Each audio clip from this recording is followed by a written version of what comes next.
بسم اللہ الرحمن الرحیم۔ السلام علیکم۔ ابتدا رب العزت کے نام سے جس نے جان دی جہان دیا، اور درود السلام محمد والے محمد پر۔ آئیے ان کے ساتھ ناصر نقوی حاضر خدمت ہے۔ ناظرین، سب اچھا نہیں، چاہے حکومتی ایوانوں میں کوئی آپ تلاشی لیں، چاہے اپوزیشن میں۔ اپوزیشن کی جماعتوں کو اکٹھا کرنے کی کوشش کر رہی ہے۔ اپوزیشن عید کے بعد تحریک چلانے کی کوشش کر رہی ہے، وہاں بھی ابھی تک کوئی کامیابیاں ایسی نظر نہیں آ رہی۔ لیکن اسی طرح حکومت میں بھی خاصے معاملات ہیں۔ کابینہ میں رد و بدل سب سے بڑا جھگڑا، یعنی ایک نیا جھگڑا بن گیا۔ یہاں تک کہ اسلام آباد سے تو یہ بھی خبریں آ رہی ہیں کہ محسن نقوی اتنے ناراض ہیں کہ وہ وزارت داخلہ چھوڑنے کو تیار ہو گئے۔ شیر افضل مروت ایک اناؤنسمنٹ کے بعد غائب ہو گئے۔ یہ بھی ایک عجیب و غریب بات ہے، ان کا غائب ہونا بھی۔ پھر اون عباس بپی، ان کا مطالبہ آیا، سینٹ میں کھڑے ہو کر انہوں نے کہہ دیا کہ مجھے جیل واپس بھجوا دیں، اور $190 ملین کا وہ جو کیس تھا جس پہ مطلب پھٹا پڑا ہوا ہے، تو حکومت نے وہ پیسے خرچ کرنے کا فیصلہ کر لیا۔ کہاں خرچ کرے گی، کیسے خرچ کرے گی، یہ بھی میں آپ کو بتاتا ہوں۔ پہلی گفتگو کا آغاز کرتے ہیں اسی بات سے کہ شیر افضل مروت کہاں غائب ہوئے۔ شیر افضل مروت بہت ناراض اپنے ساتھیوں سے، اور خاص طور پر سوشل میڈیا بریگیڈ سے، تو انہوں نے اعلان کیا تھا کہ ہم بھی وی لاگ کرنا جانتے ہیں، اور میں ایک ایک کو جواب دوں گا، اور اس کے لیے میں اپنا باقاعدہ ایک چینل بناؤں گا اور میں کروں۔ پھر ان کا اعلان آ گیا کہ میں نے بنا لیا اور پہلا ولاگ کرنے لگا ہوں، ہوشیار خبردار، شیر افضل مروت بھی آ گیا۔ لیکن پھر اچانک وہ ٹویٹ وغیرہ سب غائب ہو گئی، اور شیر افضل مروت بھی غائب ہو گیا۔ تو شیر آیا، لیکن شیر نہیں آیا۔ وہ شیر کہاں گیا، اس کے راستے میں کون سی رکاوٹیں حائل ہوئیں، یہ آنے والا وقت بتائے گا۔ اگلی بات کرتے ہیں اون عباس بپی کی۔ ان کو ایک مقدمے میں پکڑا گیا کہ ہیرن کا شکار کیا، اور انہوں نے چنگارا کا۔ یہ ویسے ہیرن ہے جیسے سلمان خان پہ کیس بنا تھا، 5 ہیرنوں کا کیس ہے ان کا۔ وائلڈ لائف نے ان کو گرفتار کیا ہے، مقدمہ بنا ہے۔ تو ان کے پروٹیکشن آرڈر جاری کیے تھے چیئرمین سینٹ نے، یوسف رضا گیلانی نے۔ ان کو لایا بھی گیا سینٹ میں، بڑا خوش قسمت ہے کہ فوراً لے آیا گیا ان کو، پی ٹی آئی کے ہیں حالانکہ وہ۔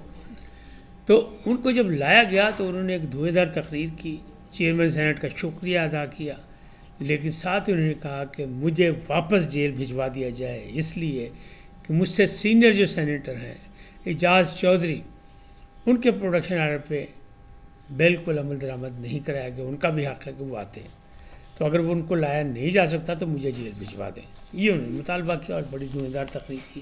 اور ان کا مقدمہ میں خود نپٹوں گا، اور مجھے یہاں آنے کی ضرورت نہیں ہے، میرے پہ جو مقدمہ کیا گیا میں خود اس سے باقاعدہ اپنے پر لگائے گئے الزام کا سامنا کروں گا، اور اس سے قانونی طور پر نبٹ لوں گا۔ تو یہ ان کا دعویٰ تھا۔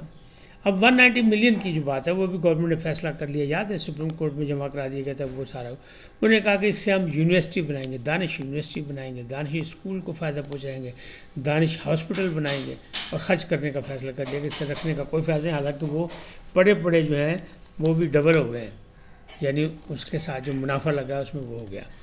اب بات کرتے ہیں کہ سب اچھا نہیں، اکھاڑ پچھاڑ اپوزیشن میں بھی ہو رہی ہے، اتحاد کے لیے وہاں بھی کوشش ہو رہی ہے۔ مولانا صاحب نے اپنی شرائط عائد کر دی ہیں، اور ان کی شرائط پر ابھی تک جواب نہیں آیا، اس کا مطلب یہ ہے کہ شاید وہ اپوزیشن میں جانا پسند نہیں کر رہے، کیونکہ ان کی شرائط سخت ہیں۔ اور پھر اپوزیشن اتحاد کے وہ سربراہ بھی بننا چاہتے ہیں، سینٹ میں حصہ بھی لینا چاہتے ہیں کہ ان کو باقاعدہ، اور اگر آئندہ الیکشن نیا آ جائے جس کا مطالبہ کرنا اپوزیشن نے، اگر وہ مان لی جائے تو پھر الیکشن میں بھی حصہ مانگتے ہیں وہ۔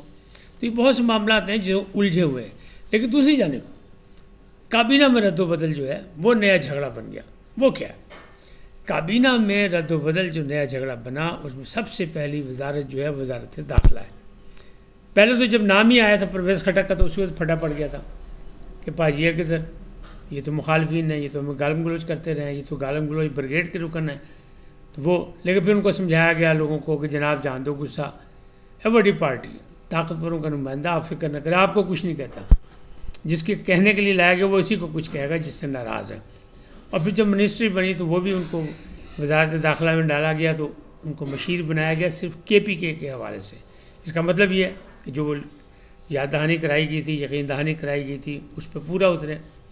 لیکن دوسری طرف وزیر مملکت بنا دیا گیا طلال چودھری کو، وہ ہے مسلم لیگ نون کے. اور وزیر مملکت برائے داخلہ، وزیر داخلہ جو ہیں وہ ہے محسن نقوی. اور محسن نقوی کے بارے میں رانا ثناء اللہ کہتے تھے یہ ان کی مہربانی، وہ اتنے طاقتور ہیں کہ وہ تو وزیر اعظم بھی بن سکتے تھے، ان کی مہربانی کہ انہیں وزارت پہ ہی اکتفا کیا. تو معاملات سنگین ہو گئے. اب محسن نقوی صاحب جو ہر جگہ آپ کو نظر آتے تھے اور جن کا باقاعدہ بول بالا تھا، تو ان کو ناراضگی ہے. وہ کہتے ہیں مجھے اعتماد میں ہی نہیں لیا گیا، میری منسٹری میں 2 منسٹر بنا دیا، ایک مشیر بنا دیا گیا، ایک وزیر مملکت بنا دیا گیا. کیسے؟ تو اگر اتنے ہی یہ ضروری ہیں تو پھر میرے والوں بھاجی چھٹی، میں خدا حافظ کہتا ہوں، گلشن کا خدا حافظ. میں کرکٹ بورڈ میں خاصا مصروف ہوں، اب میں وہی رہوں گا. تو یہ معاملات جو ہیں خاصے گڑبڑ ہو گئے. اور باقی اسی طرح خالد مقبول صدیقی بھی بول پڑے کہ جناب مصطفیٰ کمال صاحب ہمارے ہیں، لیکن ہم سے پوچھ کے ان کو منسٹری نہیں دی گئی، کہاں سے دی گئی، کیسے دی گئی، یہ بھی زیادتی ہے، ہمیں اعتماد میں نہیں لیا گیا. اسی طرح مختلف اور جن لوگوں کو بنایا گیا ان کے بارے میں بھی مختلف جگہ سے شکایات آ رہی ہیں.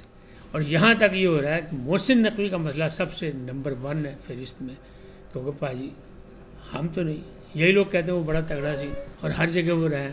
اور گنڈا پور سے بھی انہی کے ذریعے رابطے تھے اسٹیبلشمنٹ سے. اور وہ میں ان تینوں چاروں کو یہی کہتا ہوں نا، محسن نقوی صاحب ہوں یا وہ جو ہے وڈا صاحب ہوں، تو ان لوگوں میں کہتا ہوں یہ ڈیوٹیفل لوگ ہیں. ابھی اپوزیشن میں بھی ہیں، فواد چودھری جیسے ڈیوٹیفل لوگ ہیں. تو وہ ڈیوٹیفل لوگ جو ہوتے ہیں وہ خاصے مضبوط ہوتے ہیں. لیکن فواد چودھری کے تو بھائی کو بھی عمران خان صاحب نے چھٹی کرا دی، فیصل چودھری کو بھی. تو اب صرف ان لوگوں کے لیے دعا کی جا سکتی ہے کہ حالات بہتر ہوں پاکستان کے لیے، پاکستانی عوام کے لیے. باقی معاملات جو ہے جھگڑے چلتے رہیں گے اور ہوتا رہے گا، اور یہ سب اچھا بالکل نہیں. بلکہ اسلام آباد کے کچھ حلقے تو یہ کہہ رہے ہیں کہ ہو سکتا ہے کہ حکومت اور اسٹیبلشمنٹ کا جو رومانس ہے، یا اس کو اگر کم کرنا چاہیں تو اس طرح کر دیکھیں کہ حکومت اور محسن نقوی کا رومانس جو ہے وہ اب ختم ہو جائے گا. اور اگر یہ ختم ہوا تو پھر تو بھائی سیدھی گل ہے کہ سب اچھا نہیں، معاملات خطرناک حد تک بگڑ سکتے ہیں. اب ایک اور بات کہ ٹرمپ کا فون کس کے نام؟ شہباز شریف کے نام. میں نے پہلے بھی ایک دن کہا تھا، اب پھر بتا رہا ہوں کہ اسلام آباد میں بڑا زور شور سے یہ خبر گرم ہے کہ ٹرمپ کا فون عید سے پہلے شاید آ جائے. لیکن وہ آئے گا اسی لیے کہ پاکستان تیرا شکریہ، کیونکہ وہ اتنے خوش ہیں. وہ جو شریف اللہ جو پکڑے گئے جعفر عرف جعفر، وہ درخشانی کہلاتے ہیں، شاید داعش کے ہیں. تو جب ان کو بریفنگ دی گئی تھی نا دہشت گردی کے حوالے سے ٹرمپ کو پینٹاگون میں یا CIA نے، تو اس میں ٹرمپ نے کہا تھا جی اے بندہ کہتے ہیں، اے بندہ چاہیے. تو ان کے بارے میں جو رپورٹ دی گئی اس میں تھا یہ ایران میں بھی دیکھا گیا، یہ روس میں بھی دیکھا گیا، یہ پتہ نہیں کہاں کہاں دیکھا گیا. لیکن CIA نے یہ رپورٹ پاکستان کو بھی دی کہ جناب ڈیلی دیکھا گیا ہے بلوچستان میں، تو پتہ کراؤ تھا. تو پھر اس سلسلے میں جب میٹنگ ہوئی اور پاکستان کے ذمہ لگایا گیا اور CIA نے کچھ خفیہ انداز میں ان کو معلومات دی، تو پھر پاکستان کی ایجنسیوں نے کام دکھایا، پاکستان کی فورسز نے پکڑا. اچھا خالی اطلاعات یہ بھی ہیں کہ یہ صرف شریف اللہ جعفر نہیں ہے، درخشانی جو ہے جو سوشل میڈیا پہ دوسری طرف کہا گیا یہ وہ ہے ہی نہیں، تو وہ ایک اور بھی ہے شریف اللہ، یہ اس کے بارے میں اس کا کہا گیا کہ وہ ہے یہ، لیکن وہ نہیں ہے، اصلی بندہ ہے جو پکڑا گیا اور پہنچا بھی دیا گیا. تو یہ ایک نہیں تھا. اطلاعات یہ ہیں کہ یہ کوئی 9-10 افراد تھے جو پاکستان کو مطلوب تھے، ضروری تھے، وہ پاکستان نے رکھ لیے. جو امریکہ کو مطلوب تھا وہ امریکہ کو دے دیا، جو رشیا کو مطلوب تھا وہ رشیا کو دے دیا، اور کچھ ایران کو بھی مطلوب تھے دہشت گرد، وہ ان کو بھی دے دیا. یعنی پاکستان نے باقاعدہ ایک آپریشن کیا، کمیٹی نکالی، اور جو سامان متروکہ ملا، جو وہاں سے سامان مسروقہ جسے کہتے ہیں وہ ملا، جو برآمد ہوا، اس کو جناب کمیٹی کی طرف بانٹ بھی دیا تمام دوستوں میں، تمام اپنے ساتھ تعاون کرنے والوں میں. لہٰذا امریکہ بہت خوش ہے. امریکہ نے ایک دفعہ تو ٹرمپ صاحب نے تالیاں بجوائیں، مشترکہ پارلیمنٹ میں کہا، پھر دوبارہ ان کی طرف سیکرٹری خارجہ نے ان رائٹنگ کہا. اب تیسری بات یہ ہے کہ عید سے پہلے ٹرمپ کا فون آئے گا، لیکن ان دوستوں کو ابھی بھی مایوسی ہوگی جو کہہ رہے تھے ٹرمپ دا فون آئے گا تو خان پھر باہر آئے گا، تو ان کو شاید مایوسی ہوگی. ٹرمپ کا فون جو آ رہا ہے یا آنے کے چانسز ہیں، جس کے اسلام آباد کے حلقے یہ کہتے ہیں، وہ پھر آئے گا کہ شہباز شریف کو آئے گا کہ وزیر اعظم Pakistan thank you for this duty, یعنی یہ جو ہم نے کہا تھا آپ کو وہ آپ نے پورا کر دیا، ہم آپ کے شکر گزار ہیں. اس وقت تک اتنا ہی، پھر ملیں گے نئے موضوع کے ساتھ. جاتے جاتے آپ سے درخواست، آئیے ان کو سبسکرائب کریں، لائک کریں، گھنٹی کا بٹن دبانا نہ بھولیں، اور اپنی قیمتی رائے کا اظہار اپنی شخصیت کے مطابق کریں. سدا سلامت رہیں، اللہ نگہبان.